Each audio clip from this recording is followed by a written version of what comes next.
My channel Karthikeyan.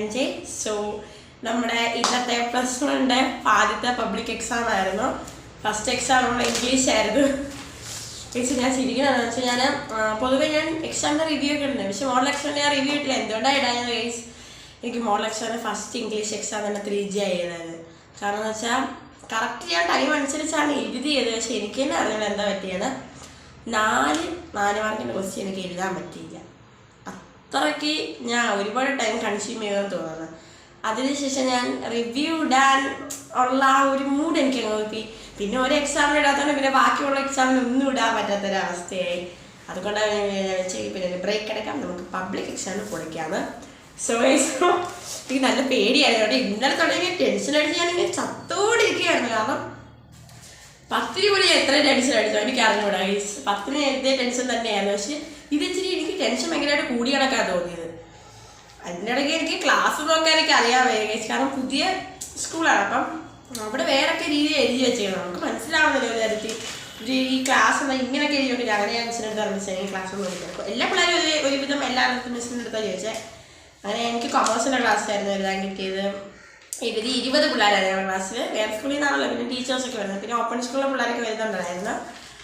So guys, അപ്പോൾ നമ്മുടെ first exam ഇംഗ്ലീഷിനെ പറ്റി നമുക്കറിയാം. ഇതാണ് നമ്മുടെ ക്വസ്റ്റ്യൻ പേപ്പർ എന്ന് പറയുന്നത്. ഇതാണ് നമ്മുടെ ക്വസ്റ്റ്യൻ പേപ്പർ എന്ന് പറയുന്നത്. സംഭവം ക്വസ്റ്റ്യൻ പേപ്പറിന് നമ്മൾ സാധാ എക്സാമിൽ നമുക്ക് ഒരു ക്വാളിറ്റിയില്ല. ഓക്കെ, അതെന്താണെന്ന് എനിക്കറിയാൻ വയ്യ. അപ്പോൾ നമുക്ക് ഓരോ പേജായിട്ട് നമുക്കങ്ങ് തുടങ്ങാം. ഞാൻ എന്താ പറയാം, ലാസ്റ്റിൽ നിന്ന് പോകണോ? ഫ്രണ്ടിൽ നിന്ന് പോകാം. നമുക്ക് ഫ്രണ്ടിൽ നിന്ന് ആദ്യത്തെ ക്വസ്റ്റ്യൻസ് ഒന്നും ഒരു പ്രശ്നവും ഇല്ലായിരുന്നു.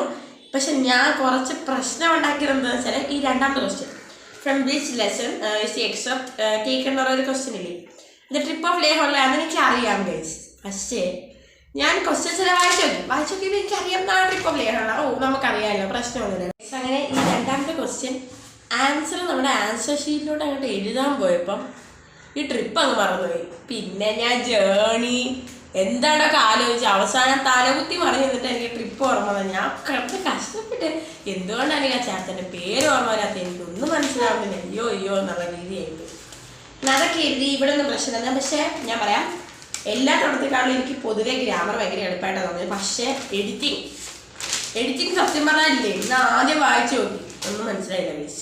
രണ്ടാമത് വായിച്ചു നോക്കി, ഒന്നും മനസ്സിലായില്ല. മൂന്നാമത് വായിച്ചു നോക്കിയപ്പോൾ എനിക്ക് തോന്നി അതെല്ലാം ശരിയാന്നുള്ള രീതി. അതെന്താണെന്ന് അറിയാമേ. പിന്നെ ലാസ്റ്റ് ഒന്നുകൂടെ ഇരുന്ന് വായിച്ചു നോക്കി കിട്ടുന്നത്. അപ്പോൾ ഞാൻ വിചാരിച്ചു ഓക്കെ നമുക്ക് അതിന് വേറെ വല്ല എഴുതാം. ഓക്കെ, അപ്പോൾ നമ്മളത് പറഞ്ഞു. അങ്ങനെ നമ്മൾ ഞാൻ എഴുതിയ ക്വസ്റ്റ്യൻസ് ഏതൊക്കെയാണെന്ന് പറയാം. ഞാൻ 9, 10, 11, 12 ഇത് ഇത്രയാണ് എഴുതിയത്. അത് ആ സെക്ഷൻ ഫുൾ എഴുതി. എനിക്ക് കഴിഞ്ഞോടെ ടൈം കിട്ടിയില്ല. ഇത്തവണ ഞാൻ പറപ്പിച്ചെഴുതി എനിക്ക് ലാസ്റ്റത്തെ ഒരു 2 മാർക്കിൻ്റെ ഒരു 4 മാർക്കിൻ്റെ ക്വസ്റ്റ്യൻ എക്സ്ട്രാ ഏതാ ടൈം കിട്ടി. ഭയങ്കര സന്തോഷമായിരുന്നു. അയ്യോ എനിക്കെന്താ നല്ല രീതിക്ക് ടൈമൊക്കെ കിട്ടിയ ഭയങ്കര പേടിയായിരുന്നു. അയ്യോ എഴുതാൻ ടൈം കിട്ടത്തില്ല, അയ്യോ ഇങ്ങനെ ആവോ, എല്ലാവരും ഇരിക്കണം, ഞാൻ മാത്രം അവിടെ ഇരിക്കുമോ, പണിയാവോ, എൻ്റെ പൊന്നോ. ശരി, ഇങ്ങനെ കഴിഞ്ഞപ്പോൾ ഒന്ന് സമാധാനമായി. പിന്നെ പ്രിസൈസ് റൈറ്റിംഗ് നമ്മൾ പ്രിസൈസ് റൈറ്റിംഗ് പറഞ്ഞു പറഞ്ഞാൽ ഓർമ്മയില്ല. ഇത് എളുപ്പമായിരുന്നു. ഞാൻ ജസ്റ്റ് ഒരു പാരഗ്രാഫ് 90 വേർഡ്സ് ആണോ എന്ന് എനിക്കറിയാം, അതിൽ കൂടിപ്പോയി കാണും. ഇപ്പം ഞാൻ വേർഡ്സൊക്കെ എങ്ങനെ നോക്കാൻ പറഞ്ഞാൽ നാളെ ആവും. അപ്പോൾ ഞാനൊന്നും നോക്കിയില്ല. പിന്നെ നമ്മുടെ ആലിസ് മാർഗരറ്റ് ടിഫൺ ഓറ നല്ല അടിപൊളി ക്വസ്റ്റ്യൻ. ഇത് കാണാൻ പഠിച്ചിട്ട് നല്ല അടിപൊളിയായിട്ട് പഠിച്ചിട്ട് വേറെ വന്നു. സന്തോഷമായി കേസത് വന്നപ്പം. ഞാൻ ശരിക്കും പറഞ്ഞാൽ വിചാരിച്ചതെന്ന് വെച്ചാൽ കഴിഞ്ഞോട്ട് നമുക്ക് മോഡലിൽ നമ്മുടെ ലാലേട്ടൻ്റെ ആണല്ലോ എന്നൊക്കെ ഞാൻ ഇട്ടാണ് വിചാരിച്ച് മമ്മൂക്കയുടെ വരുമെന്ന് ഞാൻ അങ്ങനെ വിചാരിച്ചിട്ട്. അങ്ങനെ വരട്ടെ, നല്ലതല്ലേ, കുഴപ്പമില്ല. ഇപ്പോൾ ബാനും ഇഷ്ടമൊക്കെ ഇതൊരു കന്നഡ റൈറ്ററിൻ്റെയാണ് വന്നത്. സോ അത് നല്ലതായിരുന്നു. പിന്നെ നമ്മുടെ ജോൺ സ്മിത്ത്, അവരെ കുറിച്ച് ഞാനങ്ങ് തൊള്ളി അങ്ങനെ വെച്ച് പന്ന പെണ്ണുകളെയാണൊക്കെ എഴുതി വെച്ച് അങ്ങനെയൊന്നും അല്ല എന്നാലും പക്ഷെ നമുക്ക് അറിയാലോ ഹസനെ ഒരുപാടായിട്ട് ബുദ്ധിമുട്ടിച്ചിട്ട് വരും. പിന്നെ നമ്മളൊരു റിച്വൽ എഴുതാൻ മതി. ഇത് ഞാൻ ലാസ്റ്റ് എഴുതി എക്സ്ട്രാ ക്വസ്റ്റ്യൻ എന്ന് പറഞ്ഞാൽ 4 മാർക്കില്ല. ഈ റിച്വൽ നമ്മുടെ ഇവിടെ കൊല്ലത്ത് ഒരു അമ്പലമുണ്ട്, അമ്മച്ചിയുടെ അമ്പലം എന്ന് പറഞ്ഞാൽ. അവിടെ ബംഗ്ലാമുഖിയ വഴിപാടെന്ന് പറയുന്നൊരു സംഭവമുണ്ട്. അതൊരു പ്രത്യേക ചടങ്ങാണ്. ഇങ്ങനെ ദേവിക്ക് നമ്മൾ കോഴികളെ എന്ന് പറയുമ്പോൾ കോഴി എന്ന് പറഞ്ഞാൽ കോഴിയല്ലേ വീശ് കോഴികളെ സബ്മിറ്റ് ചെയ്ത് ഇങ്ങനെ നമ്മൾ സബ്മിറ്റ് ചെയ്യുന്നു. ഡൊണേറ്റ് ചെയ്യുകയാണെങ്കിൽ എന്തോ എനിമീസൊക്കെ നമ്മളെല്ലാം ഒന്ന് മാറി നിൽക്കും എന്ന് പറഞ്ഞാൽ റിച്വലുണ്ട്. നമ്മൾ അവിടുത്തെ ആ ഒരു റിച്വൽ നേരിട്ട് കണ്ടിട്ടുണ്ട്, അതുകൊണ്ടാണ് ഞാൻ അത് എഴുതി വെച്ചത്. പിന്നെ നമ്മൾ 6 മാർക്കിൻ്റെ സെക്ഷനുണ്ട്. പിന്നെ നമ്മുടെ മറ്റേ എന്തൊക്കെ പറയുന്നത്, ഇത് മറ്റേ നമ്മുടെ സൺറൈസ് ഓൺ ദ ഹിൽസ് എന്ന് പറഞ്ഞത് അപ്രീസിയേഷൻ ചോദിച്ചില്ല ഗൈസ്. അപ്പോൾ നമ്മൾ 6 മാർക്കിൻ്റെ ക്വസ്റ്റ്യനിലോട്ട് കിടക്കുകയാണെങ്കിൽ ഞാൻ എഴുതിയത് ഈ ഷോർട്ട് എസ് എഴുതി നമ്മുടെ മറ്റേ ഗാന്ധിയുടെ ചാപ്റ്ററുകൾ നമ്മൾ തട്ടിയൊക്കെ വിട്ടിട്ടുണ്ട്. പിന്നെ നമ്മുടെ നെറ്റത്തിന്റെ എഡിറ്റർ എഴുതി. അത് നമ്മൾ പണ്ട് നടന്ന ഓരോരോ കാര്യം ഭയങ്കര പൊതു കഴിച്ചില്ല. പണ്ട് നടന്ന ഓരോരോ കാര്യത്തിനെ പറ്റിയൊക്കെ എഴുതി. പിന്നെ 22ാമത്തെ ക്വസ്റ്റ്യൻ എഴുതി. അത് പൊളിയായിരുന്നു. ഞാൻ ആദ്യം വിചാരിച്ച് 25ാമത്തെ ക്വസ്റ്റ്യൻ എഴുതായിരുന്നു. പിന്നെ ഞാൻ വിചാരിച്ച് ഞാൻ ആലോചിച്ചിട്ട് സമയം കളയണ്ടല്ലോ വിചാരിച്ച് 22ാമത്തെ എഴുതി. പിന്നെ ഇത് സംഭവം സെമിനാർ റിപ്പോർട്ട്. ഇത് ഞാൻ ലാസ്റ്റ് ടൈമിൽ നോക്കിയിട്ടാണ് പോയത്. എല്ലാ തവണ ഞാൻ വിചാരിച്ചത് ആദ്യം നോക്കണം. പിന്നെ ഞാൻ നോക്കി, ഞാൻ സ്കൂളിൽ എത്തിയപ്പോൾ ആലോചിച്ച് അയ്യോ സെമിനാർ റിപ്പോർട്ട് നോക്കിയില്ല. പിന്നെ അപ്പോൾ എടുത്ത് മറിച്ച് നോക്കിയിട്ടാണ് പോയത്. എല്ലാ തവണ ഞാൻ അങ്ങനെ നല്ലതാണ്. ഇത് നല്ല ക്വസ്റ്റ്യൻ. വന്നു കഴിഞ്ഞാൽ നമുക്ക് വലിയ ടൈം കൺസ്യൂമിങ് ഇല്ല, നല്ലതാണ്. പിന്നെ എൻ്റെ ഫേവറേറ്റ് ക്വസ്റ്റ്യൻ ഗൈസ്, ഇത് ലേഹർലയുടെ.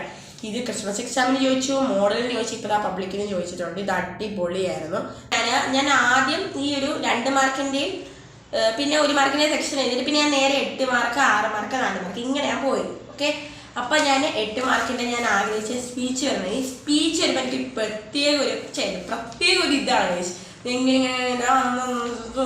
ഇങ്ങനെ നമുക്കും ഒരു ഉള്ളിലൊരു എക്സ്പ്രഷനൊക്കെ നമ്മൾ എഴുതും. പിന്നെ ഞങ്ങൾക്ക് ട്യൂഷൻ ഇന്ന് ലാസ്റ്റ് ടൈം ഞങ്ങൾക്ക് ആദ്യം സാറിനുള്ള സാറുണ്ട്. അപ്പോൾ ആ സാർ നമുക്ക് ആപ്ലിക്കേഷനും CV എന്ന് പറഞ്ഞത്, CV ഈ റഷ്യൻ തന്നെയാണ് CV എന്ന് പറയുന്നത്. അപ്പം ഞാൻ ഇവിടെ നിന്ന് പഠിച്ചിട്ടൊക്കെ ഞാൻ ചിലർ ചിലപ്പോൾ ഇതൊന്നും വരത്തില്ലായിരിക്കും. കാരണം നമ്മുടെ ടെക്സ്റ്റ് ബുക്ക് ഏറ്റവും ലാസ്റ്റ് ഒരു ക്വസ്റ്റ്യൻ ആയിട്ട് അത് കിടക്കുന്നത്. ഞാനിത് പഠിച്ചിട്ടാണ് പോയത് ഗൈസ്. ചെന്ന് നോക്കി ഈ ക്വസ്റ്റ്യൻ വന്നു. നല്ലതായിരുന്നു ഗൈസ്. എന്തൊക്കെയായാലും എൻ്റെ ഒരു ഒപ്പീനിയൻ പറയുകയാണെങ്കിൽ ഓവറോൾ എക്സാം ഈസി ആയിരുന്നു. പക്ഷെ മോസ്റ്റ് ഓഫ് ദം പറയുന്നത് കുഴപ്പമില്ലായിരുന്നതാണ്. കാരണം എവിടെയൊക്കെയോ ശരിയാണ്, എനിക്കൊരു മോഡലിനെ മറ്റേ എക്സാമുകളെയൊക്കെ അപേക്ഷിച്ച് ഇവരെന്തൊക്കെയോ ലെവൽ കൂട്ടിയാണെന്ന് തോന്നി. എനിവേസ് നല്ല എക്സാം ആയിരുന്നു. അപ്പം നിങ്ങൾക്ക് എങ്ങനെ ഉണ്ടായിരുന്ന കമൻറ്റിലൊന്ന് പറയണേ, കൂടുതലൊന്ന് സബ്സ്ക്രൈബ് ചെയ്യുക. അപ്പം ഇനി അടുത്ത എക്സാമിൻ്റെ റിവ്യൂ ആയിട്ട് വീണ്ടും വരാം. ബൈ.